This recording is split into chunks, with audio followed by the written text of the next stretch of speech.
Quiero, quiero negociar,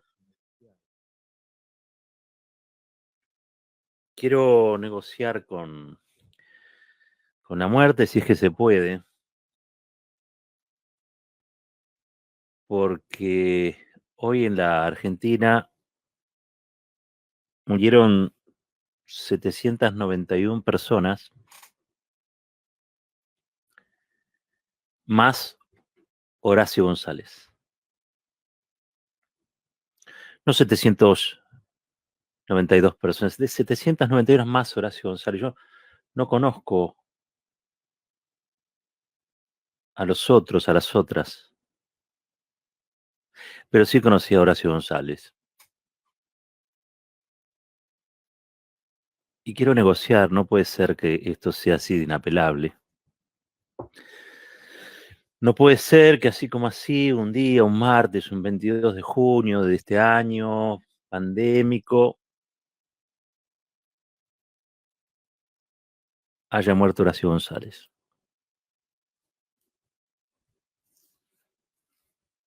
Un poco de piedad, ¿no?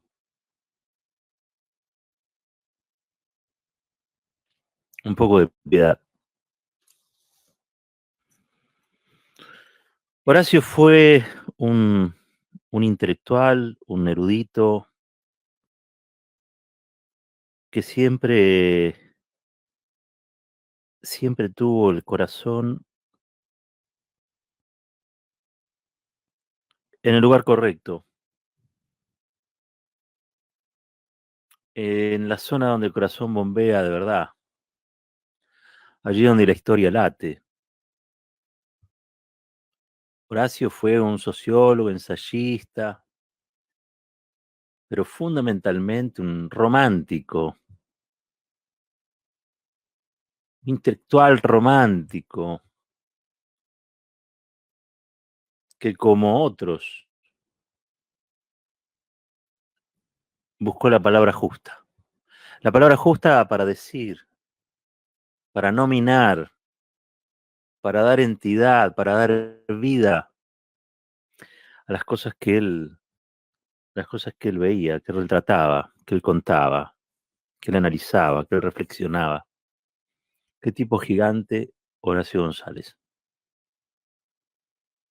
Un mes estuve internado y el COVID maldito se lo lleva en un día como hoy, con otros 721 que son para sus familias pérdidas muy dolorosas.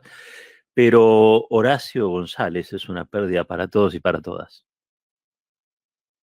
Para toda la gran familia nacional, popular, democrática, progresista, para todos los que amamos las ideas, los debates, las discusiones. Se nos fue un tipo ejemplar, un ejemplar de tipo, de los que ya no hay.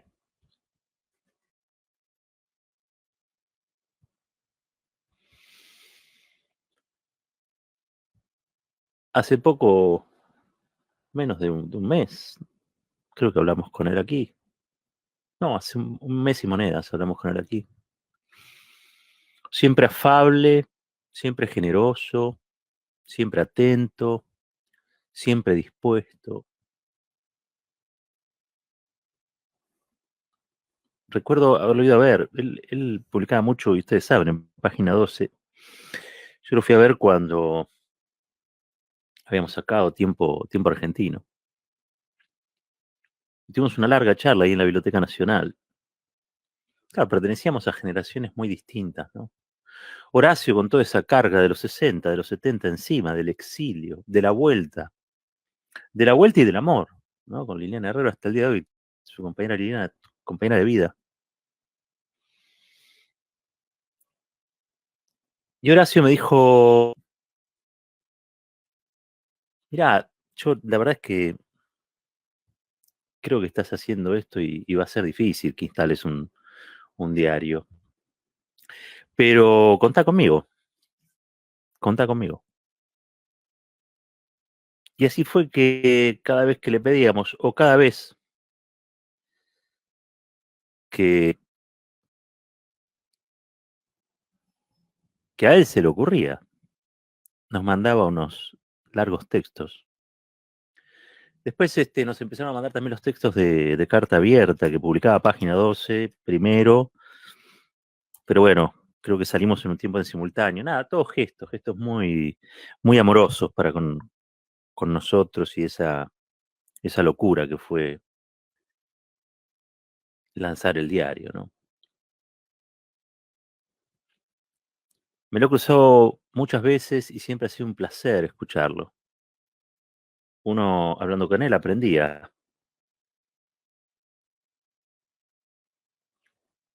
porque él tenía una virtud. En realidad tenía muchas, pero había una gran virtud,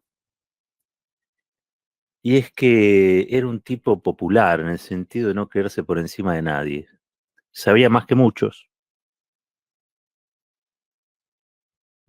pero le gustaba la cosa llana, ¿no? La cosa,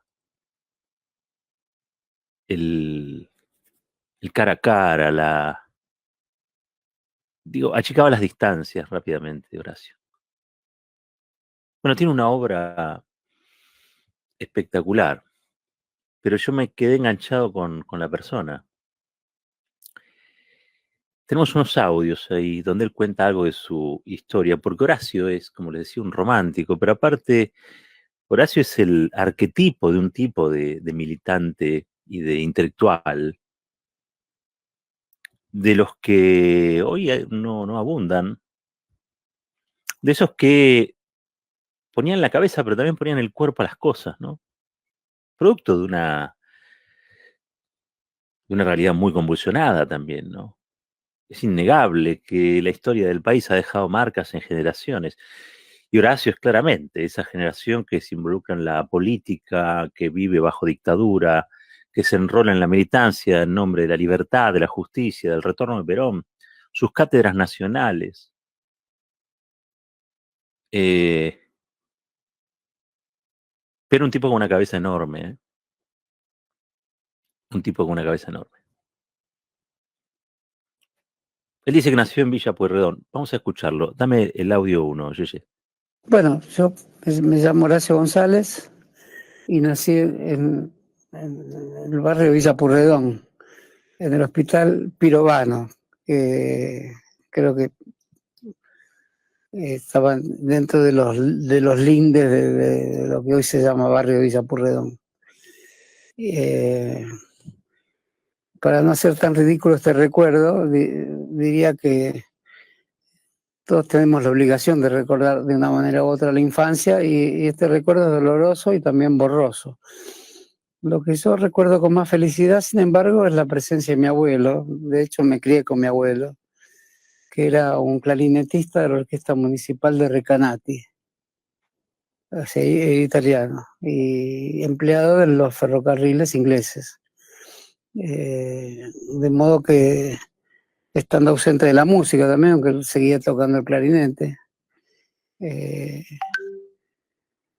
no estaba ausente de su vida ferroviaria. Me llevaba a la estación de San Martín, donde él era un empleado de cierta jerarquía, y su mundo era el mundo de los gerentes ingleses, o sea, los inmigrantes que habían inmigrado después de la Primera Guerra Mundial, que habían entrado a trabajar predominantemente en los ferrocarriles ingleses. Después me enteré que el barrio donde yo vivía tenía esa característica. Si hoy lo buscas en Wikipedia, dice, se conoce por la gran cantidad de empleados del ferrocarril inglés. Y efectivamente, al lado de mi casa vivía otro y otro, el maquinista del mismo ferrocarril vivía al lado de mi casa. De modo que hasta hoy conservo una preocupación por los ferrocarriles y una idea lírica de los ferrocarriles y lógicamente también económico y social, pero diría en primer lugar como una idea lírica, ¿no? El pitido de la locomotora y el otro pitido de cuando era chico, la grafa, que estaba a 10 cuadras de casa y me despertaba la sirena de la entrada de los obreros a las 6 de la mañana. Son escenas idílicas de la Argentina del primer peronismo, digamos, ¿no? No creo que no hay más sirenas ya. Horacio González por Horacio González. su autobiografía, contando dónde nació, el papel que tuvo su abuelo en la formación, un momento de la historia del país. Todo lo que él cuenta está allí en Villa Pueyrredón, cerca de Alvarellos, después cerquita de San Martín, eso ya sería el lado provincia, pero todo esto corre del lado de la capital. Es el tren que va nada más y nada menos en el mito de que va José León Suárez, el que pasa por ahí. Ojo con eso, José León Suárez, los basurales, todo tiene que ver con todo. Pero hay otro audio que yo quiero compartir con ustedes, porque les decía que él es producto de una historia. Horacio fue producto de la historia de este país. Y escuchen lo que va a decir ahora, porque solamente un tipo grande, de cabeza muy grande, puede decir esto que Horacio dijo. Y no saben lo importante que es que gente que sea de este palo, nacional, popular, democrática, progresista, a los que nos gustan las ideas, nos gusta debatir, pueda explicar esto, que son los matices, los bajorrelieves. Algunos creen que el violín se toca de un solo modo, y sin embargo, es en la tensión sobre la cuerda, es en la fuerza sobre la cuerda, donde están los altibajos sonoros, donde está la delicadeza del que toca. Esto va para todo, va para la música, va para la ideología también, muchas veces, va para la política, va para la cultura. Pero mejor que lo cuente, Horacio les decía, él es hijo de la historia de este país, laica o libres. Para los que son más jóvenes, gobierno de Frondizi, ¿no? Estaban los que decían que la iglesia no tenía que tener escuelas propias y que todo tenía que pasar a ser mano del Estado, y estaban los que decían que no, que la libre, los que decían la libertad de enseñanza religiosa también en las escuelas. Eso dio origen a un montón de escuelas parroquiales, ¿no? O por lo menos de alguna manera las institucionalizó. Eso fue Frondizi, un tipo que venía junto con Frigerio de posturas de izquierda, anticlericales, y sin embargo, durante su gobierno quiso hacer eso y lo hizo, y lo llevó adelante. Vamos a escuchar de ese tiempo el recuerdo de Horacio González, dale. La verdadera confrontación encubre sus motivos últimos, eso me pareció interesante. La libre era la instalación de la educación religiosa y después vinieron otras alternativas que uno no esperaba. Uno estaba a priori en contra de lo que después fueron la Universidad del Salvador, la Universidad Católica, que es lo que Frondizi promovía. Y después yo fui profesor de El Salvador, muchos años después, y percibí que no era lo mismo El Salvador que la Católica, y no era lo mismo cierta orientación en El Salvador que otras del mismo Colegio Salvador, y no era lo mismo una cierta versión de los jesuitas en El Salvador que la que daba Bergoglio, que era el provincial jesuita que estaba a cargo de El Salvador. Ahí conocí a Bergoglio, no personalmente.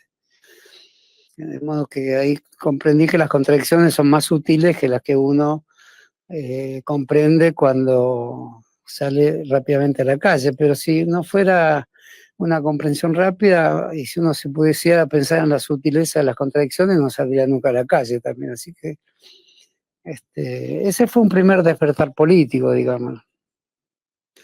Pero veleidoso, en el sentido que yo era muy de la laica, pero leía a los revisionistas ya, porque había un profesor, y ahí, ya que hablo de los profesores, nunca había pensado en esto, los profesores de la secundaria influyen mucho sobre, más que los de la universidad, ¿no? Con el profesor universitario y disputa. Con el profesor del secundario de un tal Paprotnik, que era un personaje medio caricaturesco, que era discípulo de Ravignani. Él nos decía, soy discípulo de Ravignani, o mucho más tarde. O sea, el verdadero conocimiento viene 10 años, 20 años o 50 años después. Supe más tarde que era un gran profesor, un director del Instituto de Ravignani, pero era radical, revisionista, era un radical de Levenson, creo, de Irigoyen, y que tenía ese rasgo de Alem, que había sido hijo de un mazorquero de Rosas, por lo tanto había un rosismo ahí. Y el rosismo me fascinaba por el lado que después se me destrozó totalmente cuando conocí a los verdaderos rosistas, por el lado de ser un pensamiento proscripto en la secundaria. Eh, mi secundario ahí era el 57, que 2 años después de la caída de Perón se daban todas materias, los profesores eran todos nuevos, eran profesores jóvenes, de materias llamadas instrucción cívica y demás, en la historia, etcétera, salvo Paproni, que era el único profesor de historia que venía, probablemente había sido un nacionalista que estuvo en contra del golpe, o si no, perdón, a favor del golpe contra Perón, porque si no era muy difícil ser profesor. Se había cambiado todo el cuerpo de profesores en las escuelas. Otro pasaje, ¿no? De la vida de Horacio, y de paso vemos cómo la historia lo va moldeando. Me quedé enganchado con esto, un profesor de secundario puede marcar más que un profesor universitario, porque con el universitario hay competencia, con el otro no. Con el otro hay una formación y hay una diferencia en la escala que hace que uno lo escuche con atención. Y hay siempre uno o una que marca, ¿no? Para el resto de la vida. Quiero decir, porque Horacio era, por sobre todas las cosas, un tipo común con una sabiduría extraordinaria, ¿no? Una sensibilidad también extraordinaria, pero un tipo común. Y esas son las historias que cuenta. Ahora sí, vamos a la etapa quizá más oscura. La etapa oscura tiene que ver con ciertas militancias y también con ciertas tragedias, ¿sí? Horacio, después de las cátedras nacionales, algunos me dicen que tuvo un paso por la FAP. Lo que él creo que asevera es que fue parte de militancia revolucionaria peronista, que luego se fusiona con Montoneros hasta el asesinato de Rucci. Con el asesinato de Rucci allí se abre una escisión, se arma una escisión que se llama JP Lealtad. Horacio estuvo un tiempo ahí en JP Lealtad. No sé si cuánto tiempo. Lo cierto es que cuando viene el golpe, según leí alguna vez, él pasa a estar detenido, creo que pasa a estar un tiempito detenido en el cuartel central de la policía, no sé si en Coordinación Federal o en lo que es el edificio central de la Policía Federal, y luego de eso sale al exilio a Brasil, donde estuvo buena parte de la dictadura cívico-militar. Pero mejor que lo cuente él, a ver.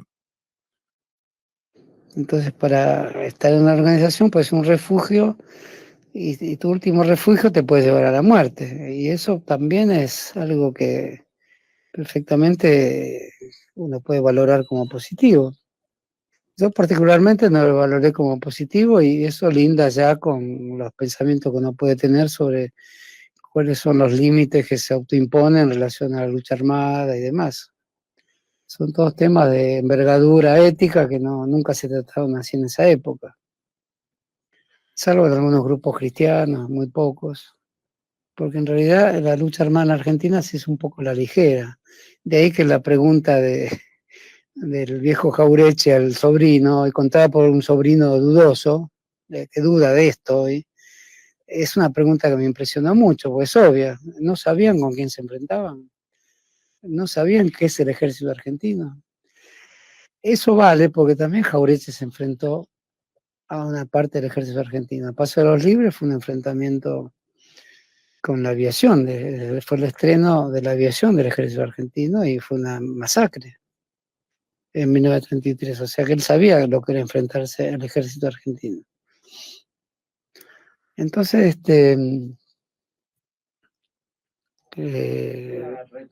sí, retomando un hilo, pero bueno, un hilo biográfico está así truncado, no esperen otra cosa. ¿Qué actividades hacías más allá de ir al sindicato naval cuando estabas en el MRP?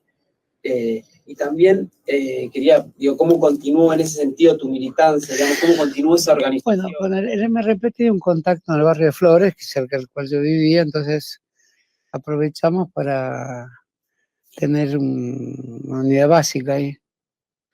Y yo pasé mucho tiempo ahí, por lo menos, mucho tiempo, quizás no fueron más de 2 o 3 años, pero fueron muy intensos porque ahí se produjo la ruptura del MRP, porque ahí Montoneros decidió tener frentes barriales más amplios, en fin.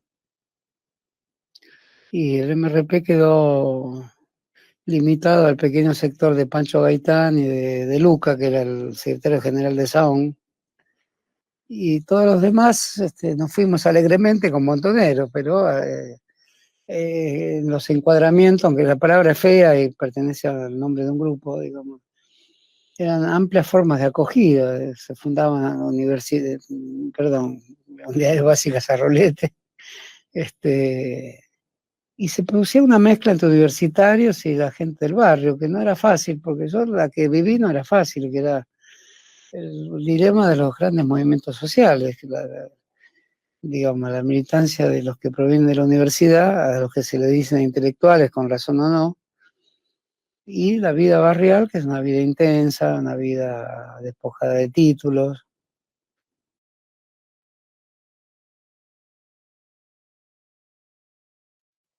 Ahí escuchábamos a Horacio contando algo de su militancia, este, antes de lo que yo les comentaba, ¿no? El exilio, producto del golpe cívico-militar del año 76. A la vuelta encontró su gran amor, a la vuelta también escribió en Unidos, la revista que dirigía el Chacho Álvarez. A la vuelta fue el Ojo Mocho, a la vuelta Horacio despliega todo su talento antimenemista, antialfonsinista. Horacio fue un tipo muy coherente, ¿no? Muy coherente. Creo que esa coherencia es la que lo lleva finalmente a aceptar, producto de la invitación de amigos y del propio Néstor Kirchner, la Biblioteca Nacional, dirigir la Biblioteca Nacional. Nada más y nada menos una biblioteca que había dirigido Borges, con el que él no se había llevado muy bien allá cuando empezó con sus estudios y con sus militancias, pero con el que se termina de alguna manera reconciliando con su obra, ¿no? Reconciliando con su obra. Y de golpe estaba allí, en un gobierno kirchnerista, dirigiendo la Biblioteca Nacional que había inaugurado Menem, allí donde alguna vez había estado una residencia, que era la de Perón y Evite, que fue bombardeada, ¿no? Digo, todo tiene que ver con todo en la historia de Horacio y todo tiene que ver con todo en nuestra historia también. Pero bueno, allí Horacio hace una gestión que fue una gestión de puertas abiertas, donde más que una biblioteca transformó el lugar en un lugar de libros, de ideas, de debates, de vida. Y no es casualidad que en esta biblioteca se gestara Carta Abierta. Carta Abierta nace allá por el 2006, 2007 creo que es, ¿no? Y acuña una serie de definiciones para mí fundamentales. A mí me tocaron mucho esas cartas. Me llegaron a mí, llegaron a mi correo, digamos, ¿no? Llegaron a mi correo sentimental, a mi correo emocional, a mi correo, si se quiere, reflexivo, porque eran cartas que retomaban el viejo arte, si se quiere, del manifiesto, de la proclama, puesta a jugar en una situación determinada donde no aparecían intelectuales que bancaran el rumbo general del gobierno popular. Aprendí también de Carta Abierta, y esto me sirvió mucho para el periodismo, a que uno puede ser oficialista de un gobierno, de hecho Horacio era funcionario de un gobierno, pero que hay situaciones o cosas con las que no hay que transigir. No. Hay cosas con las que uno no puede ser oficialista por más que sea oficialista. Y creo que esas cartas donde siempre se señalaba lo bueno, pero también los déficits del gobierno popular, marcaron una conciencia de lo mayúsculo que estaba en marcha, pero a su vez de las falencias y de no equivocar el camino, ¿no? En ese proceso.